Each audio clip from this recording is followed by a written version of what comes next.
प्रदेश अध्यक्ष की कोशिशें जारी हैं कि कम से कम जो बचे हैं उन्हें हम संभाल सके। और इसी कड़ी में प्रदेश अध्यक्ष जीतू पटवारी ने एक बड़ा बयान दिया।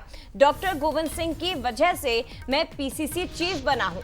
डॉक्टर साहब ने कहा था जीतू को अध्यक्ष बनाओ, और तब जाकर पार्टी ने इस बात को स्वीकार किया और मुझे प्रदेश अध्यक्ष बना दिया।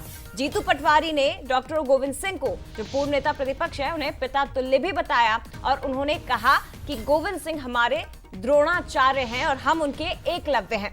लेकिन देखिए, ये सब घटनाक्रम तब घटित होता है जब नरोत्तम मिश्रा से मुलाकात होती है डॉक्टर गोविंद सिंह की। और आपको याद होगा कि डॉक्टर गोविंद सिंह ने मीडिया से बातचीत में इस बात को लेकर तो इनकार कर दिया कि वो कहीं और जाएंगे, कांग्रेस में ही रहेंगे, लेकिन ये भी कहा कि जो नेता गए हैं उन्हें मान सम्मान नहीं मिला। और इसी के बाद से शायद प्रदेश अध्यक्ष के मन में कहीं ना कहीं डर आ गया कि ऐसा ना हो कि एक और सीनियर लीडर का साथ छूट जाए। तो लगातार कोशिशें हुई, मनाने की बातचीत भी हुई, और अब उन्हें द्रोणाचार्य तक जीतू पटवारी ने बता दिया। बिल्कुल, और हमारे पिता तुल्य है, और डॉक्टर साहब ने पुरजोर ये कहा कि जीतू पटवारी को पार्टी का अध्यक्ष बनाओ। जब पार्टी ने कंसीडर किया, ये हमारे द्रोणाचार्य है, और ये जेवी हम परिवार के लोग कांग्रेस के हर परिस्थिति में संघर्ष में कांग्रेस की आइडियोलॉजी को घर घर ले जाएंगे। डॉक्टर साहब हमारे सबसे अग्रज है। ये सब बातें ये अखबारों की, किताबों की, मीडिया की, सब आप धन्यवाद। तो बिल्कुल जीतू पटवारी ये कह रहे थे कि हमारे द्रोणाचार्य है जया, द्रोणाचार्य बता रहे गोविंद सिंह को। और इस समय मुझे लगता है जितनी संज्ञाएं आप दे सकते सब दे दीजिए। पता नहीं कब कहां से खबरें आ जाएं कि एक और विकेट गिर गया। जैसे कहा सूरज बने हमारे साथ। सूरज, क्या है बातें? दोनों के बीच में मुलाकात हुई है, बातें हुई है, लेकिन मुलाकात बात के बीच में भी क्या कुछ दिखाई दे रहा है? क्या ऐसा तो नहीं है कि कुछ और हो जाए, जहां आप खड़े वहां पहुंच जाए वो?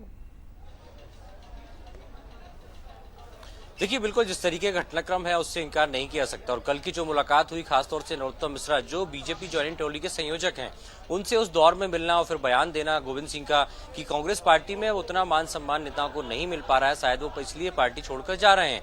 उसके बाद आनंद फानंद में आज जीतू पटवारी से मुलाकात, तो जिस तरीके का बयान हम देख रहे हैं, जीतू पटवारी कह रहे हैं कि गोविंद सिंह पिता तुल्य हैं, वो हमारे गुरु द्रोणाचार्य हैं, और उनके कहने पर ही मुझे अध्यक्ष बनाया गया है। तो कहीं ना कहीं डैमेज कंट्रोल करने का ये नजरिया है, और उसी के तहत जीतू पटवारी इस तरीके से बयान दे रहे हैं, उन्हें अपना गुरु द्रोण बना रहे हैं, पिता तुल्य बना रहे हैं, और कह रहे हैं कि उनकी कृपा से ही वो प्रदेश अध्यक्ष बने हैं। तो कहीं ना कहीं अब नेताओं को साधने की कवायद जारी है, और यही कारण है कि इस प्रकार से उपमा और संज्ञान देने से कहीं ना कहीं भावनात्मक अपील जरूर होती है। शायद यही कारण है कि जीतू पटवारी का जो नेचर है वो बदला हुआ नजर आ रहा है। ये वही गोविंद सिंह है, वही जीतू पटवारी है जो न्याय यात्रा के दौरान गोविंद सिंह नजर नहीं आया, जिसका कहा जा रहा था कि नेताओं की पूछ परख नहीं हो रही है। शायद यही कारण उन्होंने दूरी बनाई। लेकिन अब सियासी घटनाक्रम, न्याय यात्रा में तो थे आप, थे सूरज, न्याय यात्रा आप कवर कर रहे थे, तो क्या वहां इस तरह की तस्वीरें थी जिनका असर अब मध्य प्रदेश में दिखाई दे रहा है, जैसा आप कह रहे हैं? और आपने भी इस बात को माना कि हाँ, कुछ चीजें, कुछ वहां ऐसी बातें दिखाई दी थी जिसका दूरगामी परिणाम अब जो सामने आ रहा है वो और दिखाई देंगे?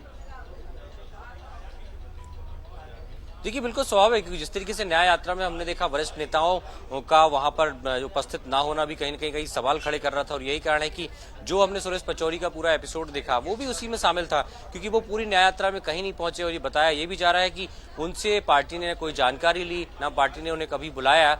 शायद यही कारण है कि उससे व्यथित और दुखी होकर वो बीजेपी की तरफ बढ़े कि अब पार्टी में कोई सम्मान नहीं मिल रहा है, कोई पूछ परख नहीं हो रही है।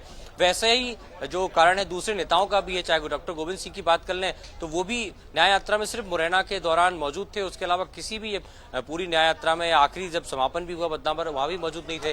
तो कहीं ना कहीं उसी का असर है कि धीरे धीरे नेता जो उपेक्षित महसूस कर रहे हैं या पार्टी उनकी पूछ परख नहीं कर रही, शायद यही कारण है कि दूसरा रास्ता। चलिए सूरज, निगाह बनाए रखिएगा, और भी तस्वीरें आपके सामने आए तो हम तक जरूर पहुंचाइएगा जया। लेकिन रुक नहीं रही खबरें, लगातार इसी तरह की खबरें हैं कि कब कौन चले जाए पता नहीं। और बिल्कुल सर, देखिए, रातों की नींद तो जरूर उड़ गई होगी कांग्रेस की कि हर 24 घंटे में पता नहीं अब कौन सा नेता पार्टी छोड़ दे। और सबसे बड़ी बात कि जो पार्टी छोड़ रहे हैं वो ये कह रहे हैं कि हमें मान सम्मान नहीं मिल रहा, और जाने के बाद